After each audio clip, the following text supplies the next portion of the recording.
Hey guys, welcome to government jobs ज्ञान YouTube channel. Guys, आज की इस वीडियो में हम बात करेंगे साउथ ईस्ट सेंट्रल रेलवे के recruitment notification online form apply process के बारे में। जी हाँ दोस्तों, साउथ ईस्ट सेंट्रल रेलवे ने यहाँ पर अप्रेंटिस के 1644 खाली पदों को भरने के लिए नोटिफिकेशन रिलीज कर दिया है। कैसे आप इस भर्ती में पार्टिसिपेट करने के लिए अपने फॉर्म अप्लाई कर सकते हो बिना कोई मिस्टेक किए हुए, इसकी पूरी जानकारी हम आपको स्टेप बाय स्टेप रजिस्ट्रेशन से लेकर प्रिंट तक इस वीडियो में देंगे। बस आपको इस वीडियो को स्किप के बिना शुरू से लेकर एंड तक देखना है। उसके बाद वीडियो पसंद आए तो इसे लाइक और शेयर कर दें। चैनल पर नए हो तो इसे सब्सक्राइब कर लें। साथ ही साथ आपको अपना फॉर्म अप्लाई करते हुए जो भी प्रॉब्लम फेस हो रही है उन सभी का हल आपको इस वीडियो में मिल जाएगा। कैसे यहाँ पर आपको अप्रेंटिसिप इंडिया के पोर्टल पर अपना रजिस्ट्रेशन करना है और प्रोफाइल कंप्लीट करनी है, और फिर उसके बाद कैसे आपको अपना फॉर्म अप्लाई करना है, सभी जानकारी आपको इस वीडियो में दी जाएगी। बस आपको एंड तक हमारे साथ इस वीडियो में बने रहना है। तो बिना कोई वक्त गंवाए चलिए शुरू करते हैं। आपको इस वीडियो के डिस्क्रिप्शन बॉक्स में हमारी वेबसाइट IND-sarkari-naukri.in के इस पेज का लिंक मिल जाएगा। यहाँ पर आपको इस भर्ती के रिगार्डिंग सभी डिटेल्स प्रोवाइड कर दी गई है। साउथ ईस्ट सेंट्रल रेलवे ने यहाँ पर अप्रेंटिस के 1644 खाली पदों को भरने के लिए नोटिफिकेशन रिलीज कर दिया है। आप 4 जून 2026 तक अपने फॉर्म अप्लाई कर सकते हो। 10वीं पास कैंडिडेट जिन्होंने अपनी 10वीं क्लास कम से कम 50% मार्क्स के साथ पास आउट कर रखी है और उनके पास ITI का सर्टिफिकेट भी है रिलेटेड ट्रेड के अंतर्गत, वो एलिजिबल हैं, अप्लाई कर सकते हैं। 15 से 24 साल आपकी आयु सीमा रखी गई है। फीस आपको इस भर्ती में पार्टिसिपेट करने के लिए जमा नहीं करानी है, बिल्कुल फ्री ऑफ कॉस्ट आप अप्लाई कर सकते हो। सिलेक्शन आपका मेरिट के आधार पर होगा। आप ऑल इंडिया से ऑनलाइन मोड में अप्लाई कर सकते हो। उसके लिए आपको इस पेज को नीचे स्क्रॉल डाउन करना है, इंपॉर्टेंट लिंक सेक्शन में आना है, ऑफिशियल नोटिफिकेशन PDF लिंक पर क्लिक करके इस भर्ती के नोटिफिकेशन को ओपन कर लेना है और इसमें से आपको पूरी डिटेल रीड कर लेनी है। जैसे ही आप ऑफिशियल नोटिफिकेशन के लिंक पर क्लिक करेंगे आपके सामने साउथ ईस्टर्न सेंट्रल रेलवे का ये पेज ओपन होगा।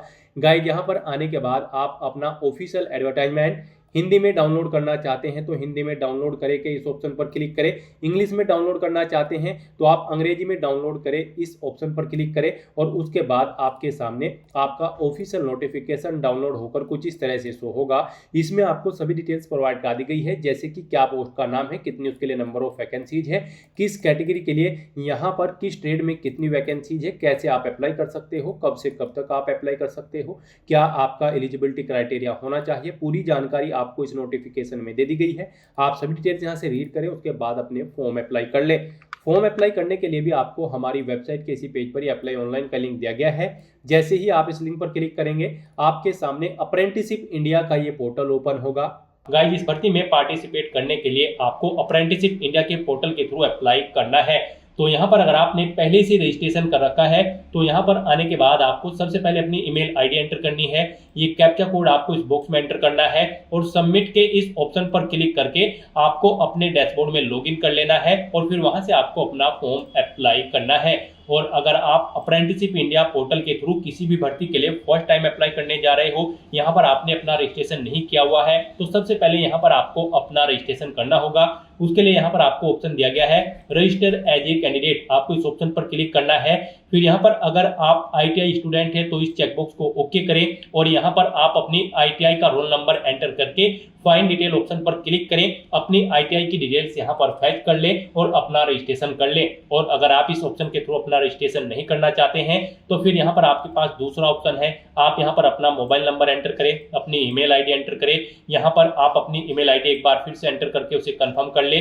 फिर ये कैप्चा कोड आप इस बॉक्स में एंटर करें और उसके बाद गाइस यहाँ पर आप रजिस्टर के इस ऑप्शन पर क्लिक कर दें। उसके बाद आपके रजिस्टर्ड मोबाइल नंबर पर जो मोबाइल नंबर आपने दिया है उस पर एक 6 डिजिट का OTP सबमिट किया गया है। आपको वो OTP यहाँ पर एंटर करना है और उसके बाद आपको दोबारा से सबमिट के इस ऑप्शन पर क्लिक कर देना है।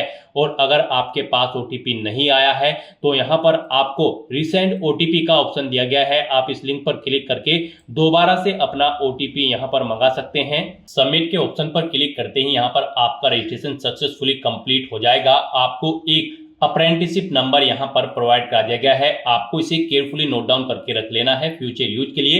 ये नंबर आपको आपके रजिस्टर्ड मोबाइल नंबर और ईमेल आईडी पर भी सबमिट किया गया है, तो आपको इसे केयरफुली नोट डाउन करके रख लेना है फ्यूचर यूज के लिए। और यहाँ पर एक मेल आपकी रजिस्टर्ड ईमेल आईडी पर सबमिट की गई है, उस पर क्लिक करके आपको अपना अकाउंट एक्टिवेट कर लेना है। तो आपको अपनी ईमेल आईडी पर जाना है, जो ईमेल आईडी आपने एंटर की है, और वहां पर आपको एक्टिवेट की इस तरह से एक टैब मिल जाएगी। आपको इस टैब पर क्लिक करके अपनी ईमेल आईडी को भी एक्टिवेट कर लेना है। जैसे ही आप इस लिंक पर क्लिक करेंगे तो यहाँ पर आपका अकाउंट सक्सेसफुली एक्टिवेट हो जाएगा।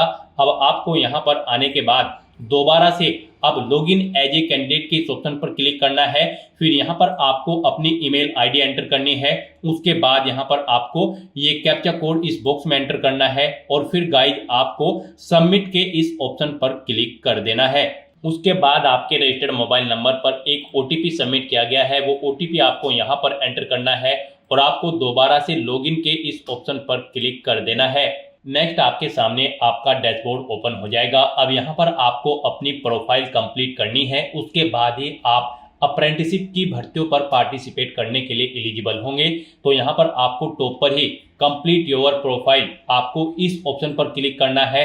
उसके बाद यहाँ पर आपको सबसे पहले अपनी ई-केवाईसी करनी है, उसके लिए आपको ओके करना है। फिर आपको ओके करना है।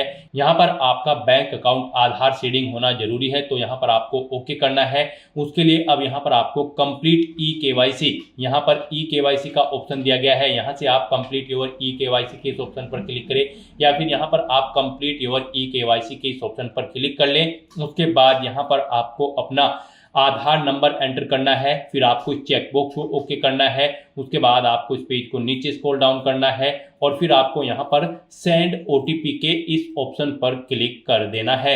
नेक्स्ट आपके सामने कुछ इस तरह से इंटरफेस ओपन होगा। अब यहाँ पर आपके मोबाइल नंबर पर एक ओटीपी सबमिट किया गया है। उस मोबाइल नंबर पर जिससे आपका आधार कार्ड अटैच है, वो ओटीपी आपको यहाँ पर एंटर करना है, और फिर आपको वेरीफाई के इस ऑप्शन पर क्लिक कर देना है। उसके बाद आपके सामने कुछ इस तरह से इंटरफेस ओपन होगा। अब यहाँ पर आपको अपना डिस्ट्रिक्ट सेलेक्ट कर लेना है।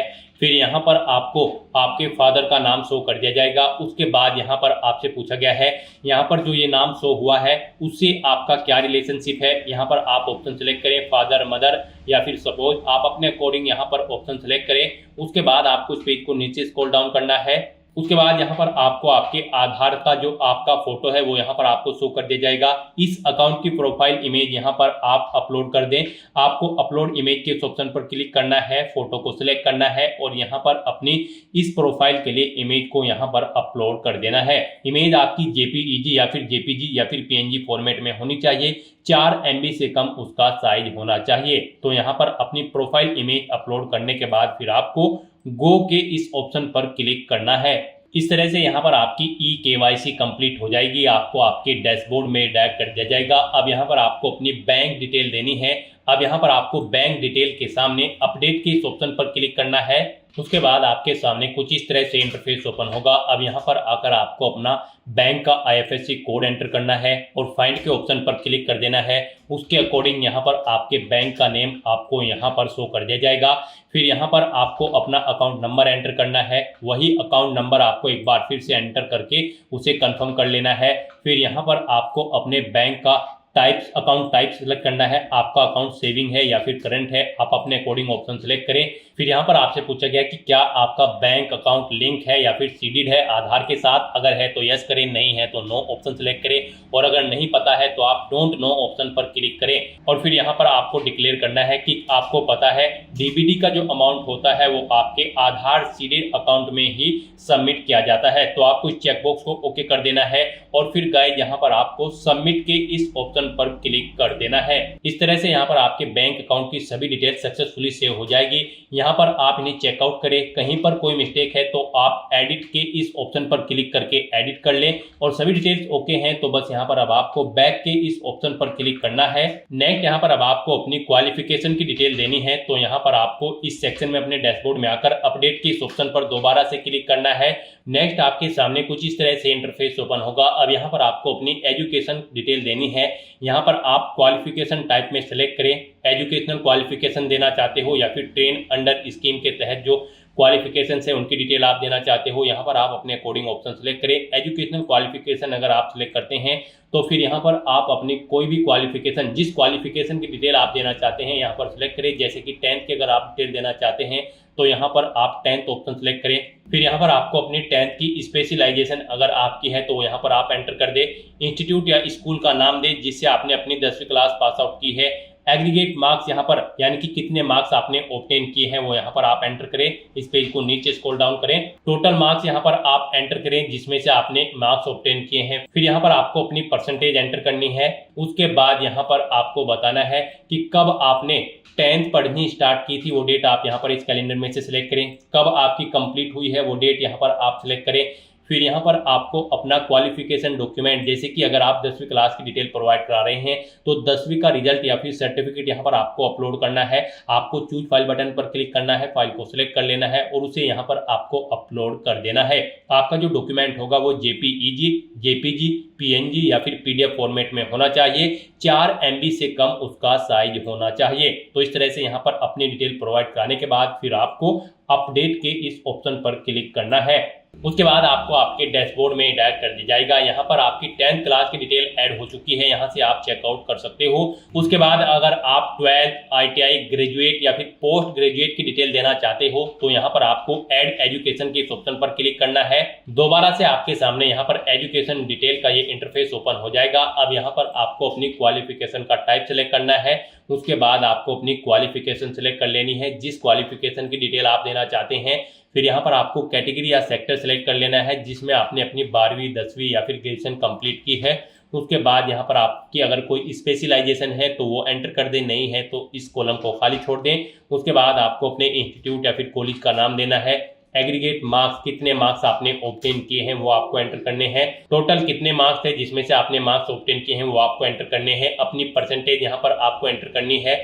स्टार्टिंग डेट देनी है, कब आपने क्वालिफिकेशन स्टार्ट की थी, कब एंड हुई है यानी कि कंप्लीट हुई है वो डेट आपको सिलेक्ट कर लेनी है। फिर यहाँ पर आपको अपना डॉक्यूमेंट अपलोड कर देना है, यानी कि अगर 12वीं की डिटेल आप प्रोवाइड करा रहे हैं तो उसकी मार्कशीट या फिर सर्टिफिकेट आपको अपलोड करना होगा।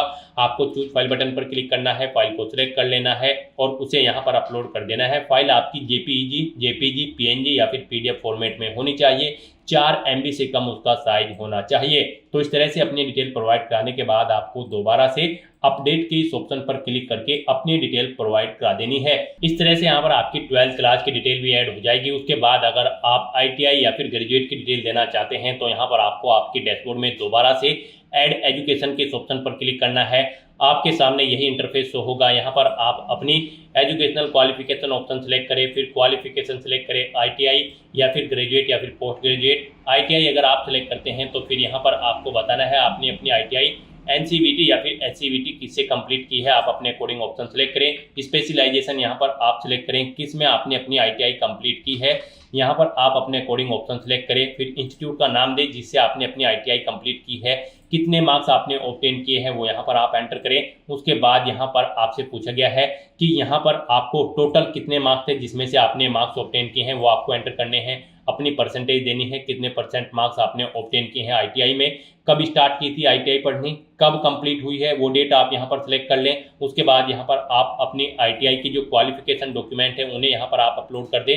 वो JPEG, JPG, PNG या फिर PDF फॉर्मेट में होने चाहिए। 4 MB से कम आपकी फाइल का साइज होना चाहिए। आपको चूज फाइल बटन पर क्लिक करना है, फाइल को सिलेक्ट कर लेना है और अपने यहाँ पर डॉक्यूमेंट को अपलोड कर देना है। इस तरह से अपनी डिटेल प्रोवाइड कराने के बाद फिर आपको अपडेट के इस ऑप्शन पर क्लिक करना है और अपनी ITI की डिटेल भी यहाँ पर आपको ऐड कर देनी है। उसके बाद अगर आप ग्रेजुएशन, पोस्ट ग्रेजुएशन या फिर कोई अन्य डिग्री या फिर डिप्लोमा की डिटेल देना चाहते हैं तो सेम प्रोसेस आपको यही करना होगा और आपको अपनी हायर क्वालिफिकेशन तक की सभी डिटेल्स यहाँ पर ऐड कर देनी होगी। इस तरह से यहाँ पर अपनी हायर क्वालिफिकेशन तक की डिटेल प्रोवाइड कराने के बाद आपको फिर दोबारा से यहाँ पर अपने प्रोफाइल के इस ऑप्शन पर क्लिक करना है। फिर यहाँ पर आपको डैशबोर्ड के इस ऑप्शन पर क्लिक करना है। फिर आपको आपके डैशबोर्ड में डायरेक्ट कर दिया जाएगा। यहाँ पर आकर अब आपको मदर नेम के सामने अपडेट के इस ऑप्शन पर क्लिक करना है।